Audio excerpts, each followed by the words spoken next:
అందరికీ ఇవాళ మన రెసిపీ ఉలవకట్టు చేస్తున్నాము. దీనికి కావలసిన పదార్థాలు: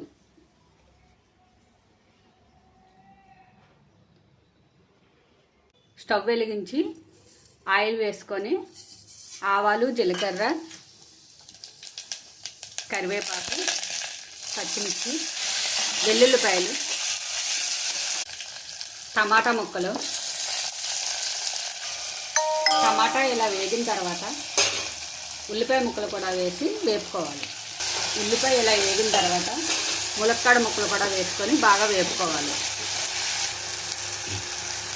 కొద్దిగా సాల్ట్ వేసుకొని అట్లా ఉడికిన తర్వాత కొంచెం పసుపు, కొంచెం కారం, చింతపండు పులుసు వేసుకొని ఒక 15 నిమిషాలు ఉడకనివ్వాలి.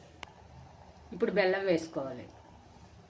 ఇలా ఉడికిన తర్వాత ములక్కాడ ఇలా సాఫ్ట్ అయిన తర్వాత ఉలవ పిండి వాటర్లో కలిపి వీటిలో వేసుకోవడమే.